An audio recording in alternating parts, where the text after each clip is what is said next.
আসসালামু আলাইকুম ওয়া রাহমাতুল্লাহি ওয়া বারাকাতুহু। ইন্নাল হামদালিল্লাহ ওয়াসসালাতু ওয়াসসালামু আলা মান লা নাবিয়্যা বা'দা।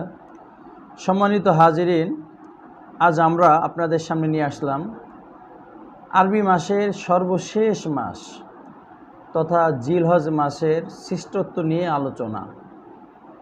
আল্লাহ সুবহানাহু ওয়া তাআলা আসমান জমিনের সৃষ্টি অবধি থেকে পুরো বছরকে 12 মাসে বিভক্ত করেছেন। আল্লাহ সুবহানাহু ওয়া তাআলা বলেন, ইন্না ইদ্দাতাশ শুহুরি ইনদাল্লাহি 12 শাহরা ফি কিতাবিল্লাহ। আমি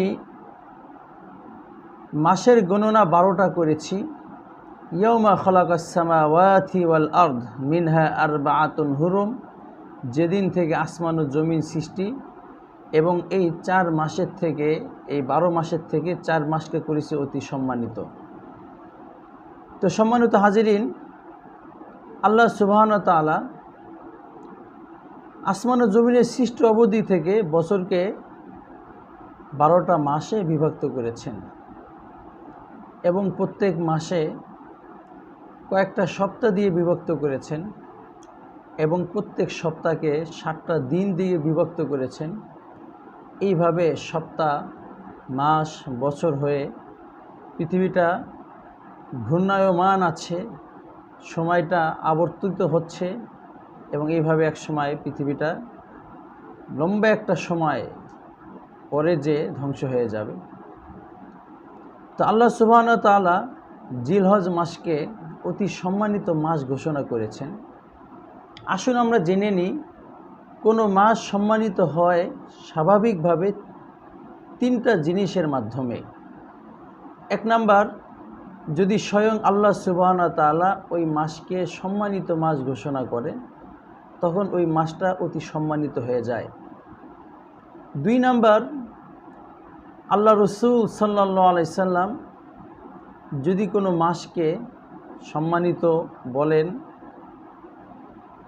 3 নাম্বার, যদি কোনো মাসকে কেন্দ্র করে আল্লাহ এবং আল্লাহ রসুলের পক্ষ থেকে অনেকগুলো ইবাদত ওই মাসের মধ্যে রাখা হয়, ওই ইবাদতের কারণে ওই মাসটা সম্মানিত হয়ে যায়।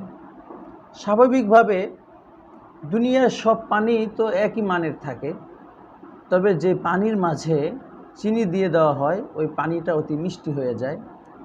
ঠিক সব সময়ে, সব বছর, সব মাস সমান, কিন্তু যে মাসে আল্লাহ সুবহানাহু ওয়া তাআলার পক্ষ থেকে, আল্লাহ রসুলের পক্ষ থেকে বিশেষ কোনো ইবাদত এসে যায়, তো ইবাদতের মহিমান্বিততার কারণে, ইবাদতের সম্মানের কারণে ওই মাসটাও অতি সম্মানী, গুরুত্বপূর্ণ হয়ে যায়। তো এবার আসুন, আল্লাহ সুবহানাহু ওয়া তাআলা জিলহজ মাসকে তিনি সরাসরি সম্মানিত ঘোষণা করেছেন।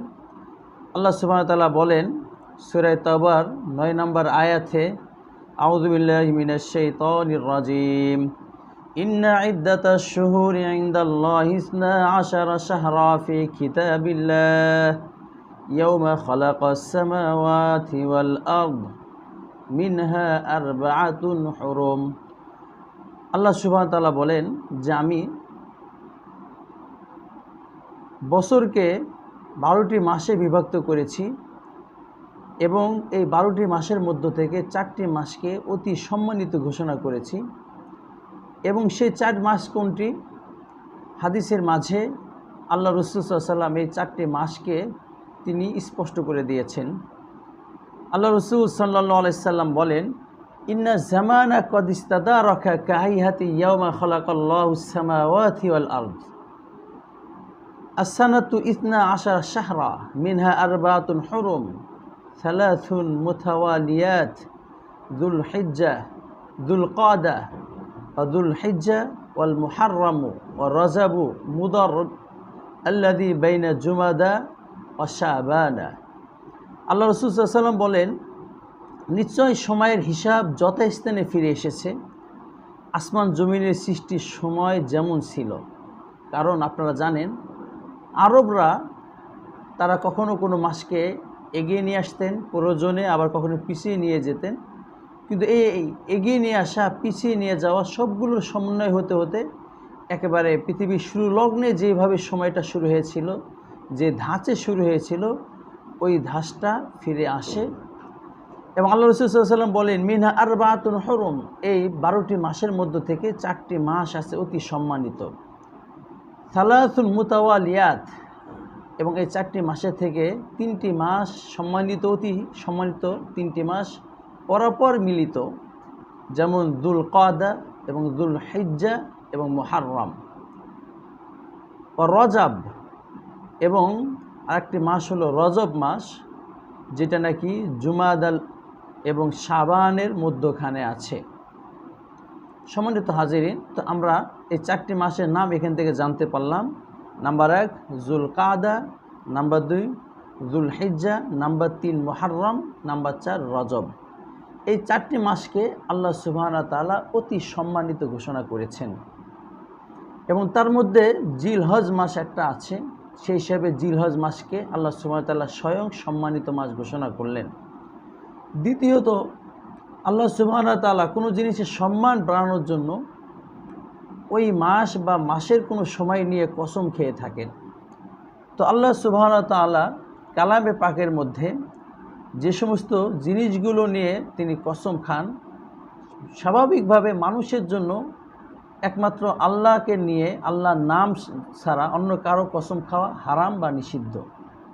কারণ অন্য কারো নামে কসম খেলে এটা কেমন যেন কিছু কিছু ক্ষেত্রে ওই ব্যক্তিকে আল্লাহর সমকক্ষ মনে করা হলে এটা শিরকি কাজ। শুধুমাত্র আল্লাহ সুবহানাহু ওয়া তাআলাই তার জন্যই এটা সাজে যে তিনি কোনো জিনিসের গুরুত্ব বোঝানোর জন্য কোনো জিনিসের কসম খেয়ে থাকেন। তো আমরা দেখতে পাই সূরাতুল ফজরের মধ্যে আল্লাহ সুবহানাহু ওয়া তাআলা কসম খাচ্ছেন, অল ফজরি ও লায়ালিন আশার। আল্লাহ তাআলা কসম করেছে অল ফজর, ফজরের কসম, ও লায়ালিন আশরিন, এবং 10 রাতের কসম। এবং সমস্ত মুফাসসিররা একমত এই 10 রাত দ্বারা জিলহজ মাসের প্রথম 10 রজনী উদ্দেশ্য। তো কসমের মাধ্যমেও আল্লাহ সুবহানাহু ওয়া তাআলা জিলহজের মাসের সম্মানকে তিনি ঘোষণা করলেন এবং মানুষের মাঝে বুঝিয়ে দিলেন। দ্বিতীয়ত, আল্লাহ রাসূল সাল্লাল্লাহু আলাইহি সাল্লাম এই জিলহজ মাসকে বড় সম্মানিত মাস বলেছেন। এবং তিনি যে সমস্ত মাসের মধ্যে অনেক ইবাদত বন্দেগী করতে বলেছেন, তার মধ্যে থেকে অন্যতম মাস হলো জিলহজ মাস। বিদায় হজের ভাষণে নবী করিম সাল্লাল্লাহু আলাইহি সাল্লাম জিলহজ মাসকে শ্রেষ্ঠ মাস হিসেবে উল্লেখ করেছেন। যেমন তিনি বলেন, আলা ওয়া ইন্না আহরামাশ শুহুরি শাহরুকুম হাদা, মনে রেখো তোমাদের যত মাস আছে অতি সম্মানিত মাস, এই অতি সম্মানিত মাসের মধ্য থেকে সবথেকে বেশি সম্মানিত মাস হলো এই মাসটি। তাহলে আল্লাহ রাসূল নিজেও বিদায় হজের ভাষণে এই মাসের সম্মান ঘোষণা দিলেন। তো আল্লাহ সুবহানাহু ওয়া তাআলা সরাসরি যেমন এই মাসকে সম্মানিত মাস ঘোষণা করেছেন, দ্বিতীয়ত আল্লাহ রাসূলও এই মাসকে সম্মানিত মাস ঘোষণা করার মাধ্যমে এই মাসকে অন্যান্য মাসের থেকে শ্রেষ্ঠ মাস হিসাবে আখ্যা দিয়েছেন। তৃতীয়ত, যখন কোনো মাসের মধ্যে বা কোনো মাসের সাথে অনেক ইবাদত জড়িত থাকে, তখন ওই মাসটি অন্য মাসের থেকে শ্রেষ্ঠ হয়ে যায়। কারণ ইবাদতের কারণেই মূলত সময়ের দাম বেড়ে যায়, যেভাবে মাকিনের কারণে মাকানের দাম বেড়ে যায়, ঠিক তেমনইভাবে কিছু ইবাদতের কারণে ওই সময়টুকুর মূল্য বেড়ে যায়। তো আমরা দেখতে পাই জিলহজ মাসকে কেন্দ্র করে জিলহজ মাসের শুরু থেকে নিয়ে 10 জিলহজ পর্যন্ত অনেকগুলো ইবাদত যেগুলো আল্লাহ তাআলা এবং আল্লাহ রসুল করতে বলেছেন, যেগুলো অন্য কোনো মাসে নেই। জিলহজ মাসের এমন একটি ইবাদত রয়েছে যেটা অন্য কোনো মাসে কল্পনাও করা যায় না, এই মাসের সাথে একেবারে সংশ্লিষ্ট, যেমন হজ। আপনারা জানেন অন্যান্য ইবাদত যেগুলো আছে সেগুলোর নফল, ফরজটা হয়তো সময়ের সাথে সীমাবদ্ধ হলেও নফলটা অন্য টাইমে করা যায়। যেমন রোজা রমজান মাসের পাশাপাশি অন্য সময় করা যায়, যেভাবে নামাজ ফরজ ওয়াক্তের পাশাপাশি অন্য সময় করা যায়। কিন্তু হজ এমন একটি মহিমান্বিত ইবাদত যা শুধুমাত্র জিলহজ মাসেই সম্ভব এবং অন্য কোনো সময় এটা নফল করাও সম্ভব না। পাশাপাশি কুরবানি আল্লাহ তাআলার জন্য নিজের শ্রম দিয়ে উপার্জিত টাকাকে পশুতে রূপান্তরিত করে এটাকে জবাই দিয়ে আল্লাহর কাছে নিজেকে এই কথাটা বুঝিয়ে দেওয়া যে আমি আপনার জন্য সব কিছু ত্যাগ করতে পারি, সেই কোরবানির যেটা নাকি এই মাসের সাথেই সংশ্লিষ্ট, আরাফাত দিবস যে নাকি এই মাসের সাথেই সংশ্লিষ্ট, এরকম আরও কিছু হজ কেন্দ্রিক ইবাদত বন্দিগি আছে যেগুলো অন্য কোনো মাসে করা সম্ভব না, শুধু এই মাসেই সংশ্লিষ্ট, এই মাসের সাথে সম্পর্ক রাখে। এরকম প্রায় 10টি বড় বড় ইবাদত আমরা দেখতে পাই যেগুলো নাকি এই মাসের মধ্যে আল্লাহ রাসূল সাল্লাল্লাহু আলাইহি ওয়াসাল্লাম করেছেন, করতে বলেছেন। এবং এই মাসের মধ্যে ইবাদতগুলোকে অন্যান্য মাসের ইবাদতের থেকে শ্রেষ্ঠ বলেছেন হাদিসের মধ্যে, আবু দাউদের হাদিসের মধ্যে, যেটা নাকি সহিহ বুখারীতেও এসেছে। আল্লাহ রাসূল সাল্লাল্লাহু আলাইহি ওয়াসাল্লাম বলেন, মা মিন আইয়ামি আল আমালুস সালিহু ফিহা আহাব্বা ইলাল্লাহি মিন হাযিল আইয়াম, ইয়ানি আইয়ামাল আশর। ক্বালু ইয়া রাসূলাল্লাহ ওয়ালাল জিহাদু ফি সাবিলিল্লাহ? ক্বাল ওয়ালাল জিহাদু ফি সাবিলিল্লাহ ইল্লা রাজুলুন খারাজা বিনাফসি ওয়া মালিহি ফালাম ইয়ারজি মিন যালিকা বিশাই। আল্লাহ রাসূল বলেন, জিলহজ মাসের প্রথম 10 রজনীতে 10 দিনের ইবাদত আল্লাহ সুবহানাহু ওয়া তাআলার কাছে সবথেকে বেশি পছন্দনীয়।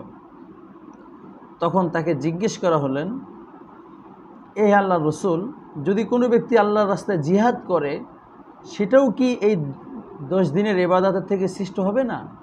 তখন তিনি বললেন যে অন্য সময়ের জিহাদটাও এই 10 দিনের ইবাদতের থেকে সৃষ্ট বা আল্লাহর কাছে পছন্দনীয় নয়। তবে কেউ যদি জিহাদের জন্য একেবারেই বের হয়ে যায় এবং ওখানে জীবনটাকে দিয়ে দেয় তাহলে তাকে শ্রেষ্ঠ বলা যেতে পারে। এই হাদিস দ্বারা জিলহজ মাসের প্রথম 10 তারিখের ইবাদতকে অন্যান্য সময়ের ইবাদত থেকে শ্রেষ্ঠত্ব ঘোষণা করেছেন।